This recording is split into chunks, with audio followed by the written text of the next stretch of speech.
This is Brian, a pizza delivery man. Just 30 minutes ago, he was delivering pizzas like any other day. Now, he's strapped to a collar bomb, and that bomb is about to explode. At 2:30 p.m. on the hot summer afternoon of August 28, 2003, a pizza delivery man quietly walked into a PNC bank in Erie, Pennsylvania, with a bomb strapped to his neck and torso. He stood in line, a note in one hand and a homemade cane gun in the other, sucking a lollipop like it was any other day. When he got to the counter, he handed the teller a note demanding $250,000 in cash in 15 minutes, or the bomb would go off. The teller panicked, but explained she couldn't get that much money so fast. Instead, she handed him a bag containing $8,702. He hesitated, grabbed the bag, and calmly walked out. Right there, in the parking lot outside the bank, the bomb around his neck would begin to beep. And then suddenly, it would explode, leaving a gaping hole in his chest and killing him instantly. And just like that, the story of the pizza delivery bomber would be one of the strangest and most confounding crimes the FBI had ever encountered. The question is, who was this pizza delivery man? How did he get a collar bomb strapped to his neck? And why did he rob the bank? This is one very bizarre case, full of twists and turns. And even to date, the FBI has not been able to piece together the full puzzle. There are speculations and theories about what really happened that day. Without wasting any more time, let's dive right in. Brian Douglas Wells, aged 46, worked as a pizza delivery driver at the Mamma Mia's Pizzeria in his hometown Erie, Pennsylvania. He'd been working there for over a decade and was pretty good at his job. Around 1:30 p.m. on that fateful day, someone at a gas station payphone called Mamma Mia's Pizzeria, where Brian worked. The caller placed an order for 2 pizzas to be delivered to 8631 Peach Street, a few miles from the pizzeria. The delivery address was weird. It was a TV transmission tower at the end of a dirt road. Brian didn't think much of it. He'd delivered pizzas to stranger places before. Once the pizzas were ready, he grabbed them and headed out for the delivery. When he reached the end of the dirt road, there was no sign of anyone. He got out of the car to look around, when things suddenly took a really dark turn. Suddenly, out of nowhere, 3 black men appeared, holding him at gunpoint. He didn't stand a chance. Without saying much, they forced a bomb collar around his neck and handed him a homemade cane-shaped shotgun and 9 pages of handwritten instructions. The instructions were like something out of a twisted scavenger hunt. Each task had a time limit, and completing them would delay detonation and eventually defuse the bomb. The notes were clear: no police, no messing around, or the bomb would go off. At the bottom of the page, in big, bold letters, it read, "Act now. Think later, or you will die." Brian's first task was to rob the PNC bank. Some minutes later, Brian pulled off the bank robbery. Well, kind of. He didn't get the $250,000 they'd asked him to get, but he left with what the teller gave him, $8,702. 15 minutes after leaving the bank, Brian was in the parking lot trying to get into his car when police spotted him. They arrested him on the spot, handcuffed his hands behind his back, and made him sit on the ground while they called the bomb squad. Brian pleaded with the officers, telling them that 3 men had strapped the bomb to him and forced him to rob the bank. The officers, however, paid him little attention, focusing instead on clearing the area to prevent any further casualties. Desperate for their attention, Brian shouted, "I don't have much time! This bomb is going to explode! I'm not lying!" Unfortunately for Brian, the bomb squad was on the way, but had been delayed by traffic. Just 3 minutes before the squad arrived, the bomb began to beep. Panic set in as Brian trembled uncontrollably. The officers backed away, unsure of what to do. Seconds later, the bomb exploded, killing him almost instantly. His lifeless body collapsed to the ground, while the officers stood at a distance, stunned and in complete disbelief. The police began their investigation almost immediately. They traced Brian's steps back to the transmission tower where he had delivered the pizzas, but they found no solid leads or evidence that would point to the 3 black men who had ambushed him there. After questioning people in the neighborhood, they discovered that the location where Brian had made the delivery was very close to the home of William Rothstein, a man who had been seen with Brian the day before. Rothstein was questioned by the police, but he revealed nothing. A couple of weeks later, the case took an unexpected turn when Rothstein called 911 himself with a bizarre confession. He didn't confess to being involved in the robbery or the bomb. Instead, he claimed there was a dead man in a freezer in his garage.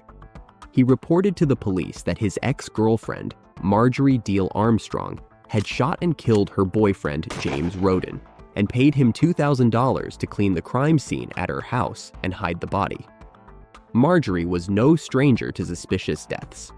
In 1984, she had shot her boyfriend 6 times, claiming it was in self-defense, and walked away a free woman.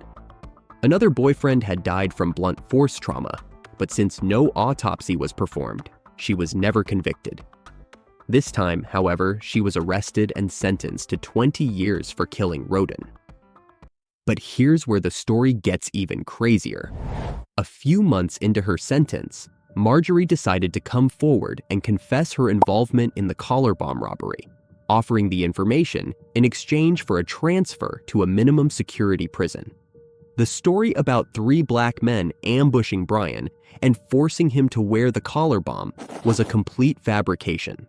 There were no such men. The truth is, Marjorie had helped plan the robbery with her ex-boyfriend, William Rothstein, who later turned her over to the police for killing James Roden. In fact, Rothstein was the mastermind behind the scheme and the creator of the bomb. According to Marjorie, the entire bank robbery plot was conceived one evening at Kenneth Barnes' house. Barnes was a local drug dealer and Marjorie's friend.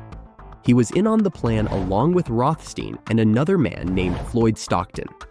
Marjorie had a long history of drug abuse, mental illness, and violence, and we could say the same for her friends. If she wanted something, she would stop at nothing to get it, even if it meant taking a life. She had done that several times in the past. That evening at Barnes's house, Marjorie expressed her frustration over waiting for her father to pass away so she could inherit his $1.8 million estate. She wanted him dead, and fast. She wanted to hire a hitman to kill her father, but to do so, she needed money. Barnes offered to carry out the murder for $250,000, and together, the group devised the collar bomb bank robbery as a way to secure the funds. Their plan was to get someone to rob a bank to gather the $250,000 needed to hire Barnes for the job. Now, here's where Brian, the pizza delivery man, enters the story. Get ready for a shocking twist. Brian, the pizza delivery man, was actually in on the robbery plot. While he may not have been part of the plan from the very beginning, he was eventually lured into it. Brian happened to be Marjorie's friend. It's puzzling why the police initially failed to connect the dots and uncover Brian's involvement. Would this shocking twist have ever come to light if Marjorie hadn't confessed? Perhaps not. Now, back to the story. Brian wasn't present at Barnes's house that evening when the group concocted the robbery plan, but Barnes later convinced him to join by promising him a share of the money.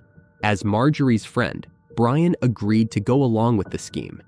He was a pushover with a clean record, making him an easy target for manipulation, and a convincing victim to the police if he ever got caught. They decided Brian would be the one to wear what they told him was a fake bomb. Yes, you read that right. A fake bomb. Brian believed it was a simple plan. He'd wear a fake bomb, rob the bank, claim he was held hostage by 3 black men to throw the police off, and then walk away scot-free. But when he arrived at the TV tower that afternoon to deliver the pizzas, which was all part of the plan, things took a different turn. Marjorie and her crew never intended to share the money with Brian. they had planned to betray him from the start. Instead of a fake bomb they had promised, they strapped a real one to his neck. When Brian realized he had been double-crossed, he resisted. But after a warning shot was fired, he complied, hoping they would deactivate the bomb once he completed the tasks. He couldn't have been more wrong. The bomb was designed to kill him. The scavenger hunt was a death trap, and he was never meant to come back alive. Even after the bomb detonated, the collar was so secure that investigators had to decapitate Brian's body to safely remove it for further examination. Around the same time Marjorie gave her confession, Kenneth Barnes, who was serving time in prison on unrelated drug charges, was exposed by his brother-in-law. He had been boasting about his involvement in the robbery, which led the brother-in-law to report him to authorities. Hoping to cut a deal, Barnes agreed to cooperate and share his side of the story.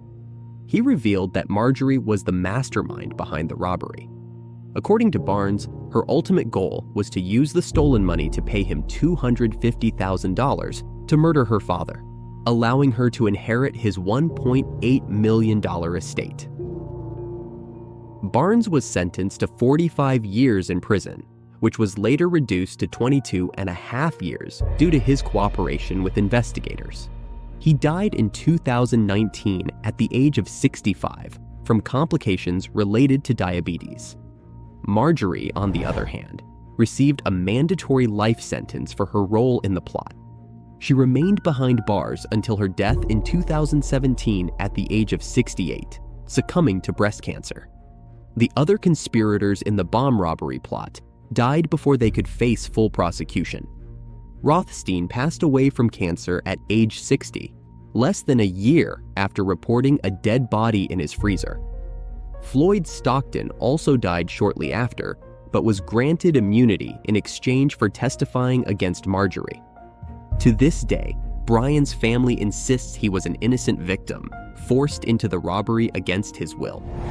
So, what do you think of this whole story? Was Brian a victim, or was he in on the plan from the start? Let me know in the comments below. Thanks for sticking around till the end.